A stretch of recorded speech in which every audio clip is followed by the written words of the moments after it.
Recentemente saiu o novo filme do Frankenstein de Guillermo del Toro, um diretor aí que tem sua fanbase muito grande porque ele fez diversos filmes bem conhecidos como o Pinóquio de Guillermo del Toro, A Forma d'Água e também O Labirinto do Fauno. E hoje nesse vídeo a gente vai te contar o que a gente achou dessa nova adaptação de Frankenstein. Vamos dar nossa opinião, sem dar spoiler, o que a gente achou, se a gente gostou ou não. Mas, antes disso, deixa aí o teu gostei, ajuda a gente aí, se inscreve também para ajudar a gente a bater a meta dos 1000 inscritos até...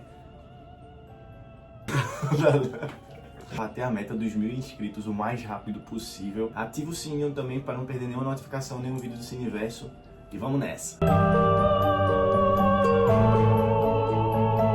Esse novo filme do Frankenstein de Guillermo del Toro foi baseado no livro de Frankenstein, né, ou como é conhecido também como o Prometeu Moderno. A gente viu bastante críticas aí, comentários por aí na internet afora, dizendo que o filme não era tão fiel assim ao livro. E a gente viu também que o filme tá dividindo bastante as opiniões, sabe?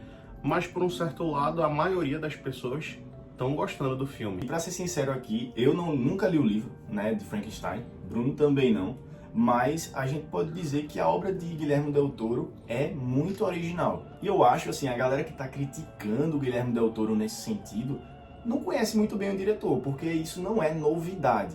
Ele sempre pegou obras, né, que eram famosas assim, de certa forma, como por exemplo o Pinóquio, e readaptou ela de outra forma.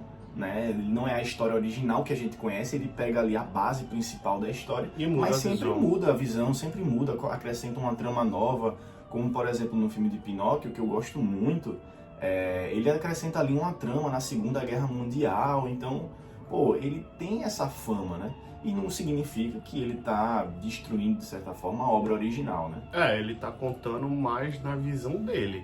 Exato. Ele toma a inspiração daquilo incrementando ali, né? E faz do jeito dele. E ele é um diretor que é conhecido também por ter filmes muito fantasiosos. O maior exemplo disso é O Labirinto do Fauno. É um filme que realmente é diferente da obra original de Frankenstein, mas não significa que o filme é ruim. Ele é mais original. Ele é original, mas não é ruim. E que já puxa o gancho da nossa opinião que o filme é, de fato, um filmaço. Ele tem seus erros, seus defeitos, que a gente vai comentar durante o vídeo, mas, de forma geral, é um filme redondinho, tem atuações boas, fotografia boa, sabe? Todo o figurino, o cenário, a maquiagem. Ele arrasa nessa parte. Arrasa. Lá ele. E quando se trata de maquiagem, ele tira a onda, né? Nessa parte assim, que de maquiagem você vê ali a transformação do ator ali com aquela máscara de Frankenstein. Meu irmão, ficou muito bem feito. Apesar da gente não ter gostado tanto, né, da estética ali do Frankenstein. Talvez a gente não esteja acostumado ainda, né? Porque a gente estava acostumado com aquela ideia dele ser verde, com um prego aqui e tal. Eu, particularmente, achei ele parecido com alienígena. Eu não gostei muito, eu entendi a ideia do que o diretor quis passar, mas realmente a visão do Frankenstein clássico pra gente é aquela visão do monstro verde, enfim. Essa é uma visão mais moderna, por assim falar. Mas eu li que era mais fiel ao livro, né? Que ele descrevia o Frankenstein nos livros como uma aparência mais pálida, né? E que no cinema, no primeiro filme do Frankenstein, foi utilizado uma filmagem verde, uma pintura verde. Porque o filme era preto e branco na época era preto e branco, e aí passava essa visão mais sombria, né? Conseguia ter uma estética melhor ali nas telas. Mas, em contrapartida, a gente tem que ver o lado do ator Jacob Elord, que de fato eu acho que talvez seja a melhor atuação da carreira dele. Um cara novo, eu acho que ele vai crescer muito ainda em Hollywood, e eu acho que esse filme foi talvez a virada de chave na carreira dele. Eu acho que ele atuou muito bem, então dá um destaque para ele no papel, então isso é um ponto muito positivo também, junto com Oscar Isaac, que fez o Victor Frankenstein, o criador do monstro, ou ele é o monstro.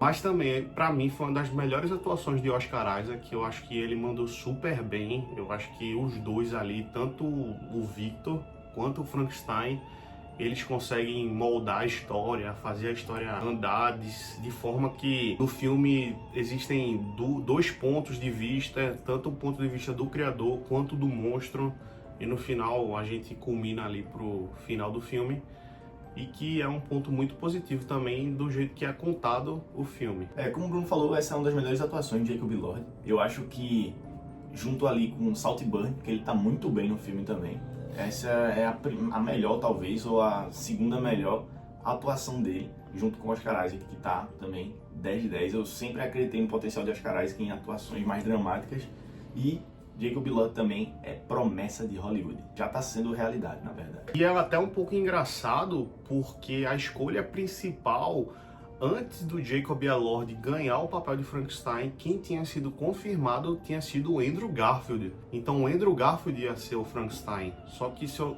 não me engano, acho que foi conflito de agenda. Mas acho que não ia ficar legal não, velho. Aí trocaram. Ele é muito magricelo, tá ligado, pro Frankenstein. Mas não só eles, né? O filme também conta com a participação de Christopher Watts, que é muito famoso aí por ter feito o general lá de Bastardos Inglórios. Ele também tá muito bem no filme, mas tem ali uma pequena participação. E Mia Goth, que também tá incrível aí. Ela tá aí sendo o novo sucesso aí dos filmes de terror. Apesar que Frankenstein não é um filme de terror, mas ela tá muito aí em alta por conta dos últimos filmes, né, que ela fez, né, desse gênero. E aí ela tá muito bem também. Eles têm uma relação dramática ali junto com o Frankenstein, o monstro no caso, né, e Victor Frankenstein. E tem que também tirar o chapéu para a atuação dela. E voltando a falar no ponto que Bruno comentou de como a história é contada, né? É legal que Guillermo del Toro divide em duas partes, né? Ele conta a versão de Frankenstein, de Victor Frankenstein, e depois a versão da criatura ali no ponto da história.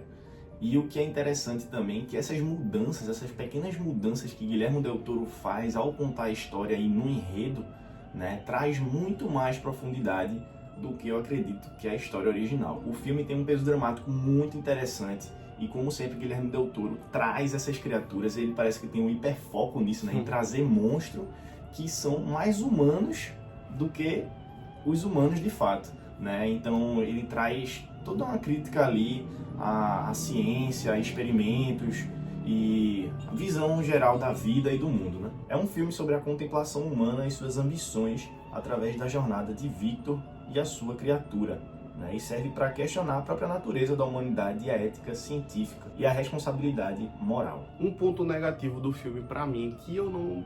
assim, me deu um certo incômodo, mas nada não muito... atrapalha a experiência. Não né? atrapalha, foi o CGI do filme. Em algumas cenas eles abusam muito ali de fogo, enfim, deu para ver claramente que era uma computação gráfica ali, então... Acho que se tivesse feito efeitos práticos tinha sido muito melhor, né?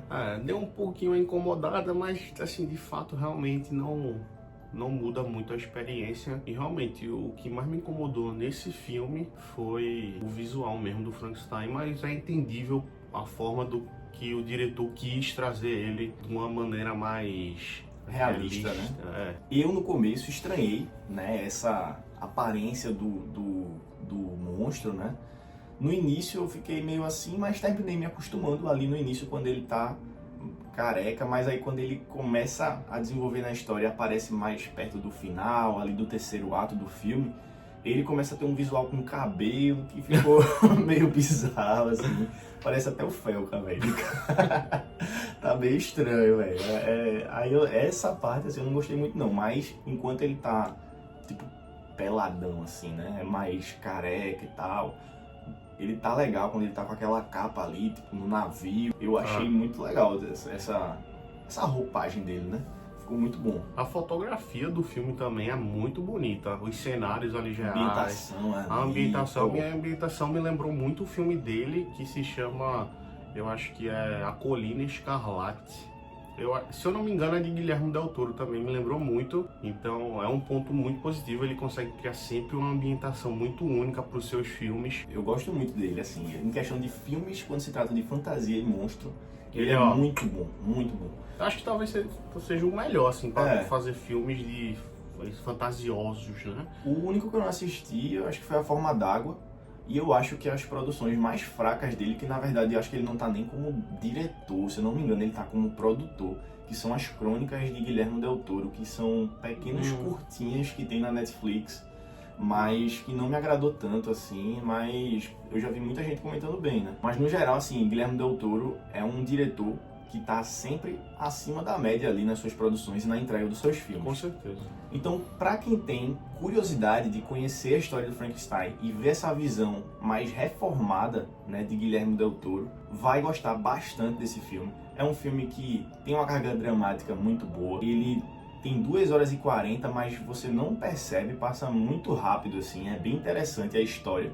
Para quem não conhecia e quiser conhecer, me deu até vontade de ler o livro e conhecer mais sobre a história de Frankenstein. Tudo na medida. Ele consegue fazer tudo na medida e fazer muito bem feito. E tem uma mensagem muito bonita também, então super recomendado. E se for para dar uma nota, eu daria nota 8,5 ou 9, mas eu vou cravar no 8,5. Por conta, talvez, do visual ali e do CGI. É um filme muito bom, mas, assim, não amei, assim, de coração e tal. Mas é um filme excelente, recomendo e dá para assistir aí com a família, com os amigos, com a mulher, com o papagaio, cachorro, todo mundo. Minha nota também vai mais ou menos nesse caminho, eu daria nota 8, eu acho. Realmente é um filme que vale a pena ser assistido. Eu acho que é um filme que deveria ter ficado mais tempo no cinema. Apesar de ser da Netflix, ele teve uma janela curta ali no cinema, de poucos dias, não foram muitos, mas eu acho que deveria ter sido focado em lançar no cinema.